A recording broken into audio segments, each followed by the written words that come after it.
मई के महीने में AQI 500 पार। क्या इससे पहले दिल्ली वालों ने कभी ऐसा सुना? इतिहास में ऐसा कभी नहीं सुना।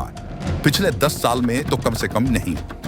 लेकिन बीजेपी की निकम्मी सरकार में दिल्ली में पहली बार ऐसा हुआ है। ये वही बीजेपी है जो विपक्ष में रहकर प्रदूषण पर खूब हल्ला मचाती थी। लेकिन अब जब न पराली जल रही है और न ही सर्दी का मौसम है, फिर भी मई के महीने में दिल्ली का AQI 500 के पार पहुंचा है। ऐसे में लोगों को गले में खराश से लेकर आंखों में जलन और सांस लेने में तकलीफ हो रही है। ऐसा पहली बार है कि मई के महीने में दिल्ली का AQI इतने खतरनाक स्तर पर पहुंचा है। इतना ही नहीं, DDPC की रिपोर्ट के अनुसार यमुना का पानी भी अब 42 गुना ज्यादा दूषित हो चुका है।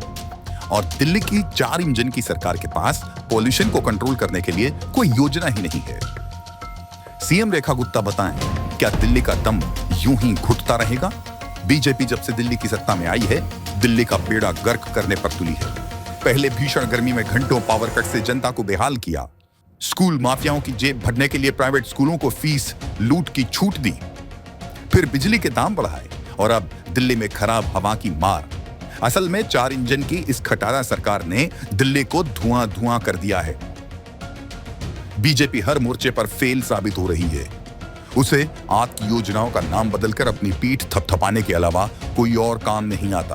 बेहतर होगा कि आम आदमी पार्टी को गाली देने की बजाय बीजेपी पॉल्यूशन कंट्रोल पर ध्यान दे, जिससे दिल्ली की जनता राहत की सांस ले सके।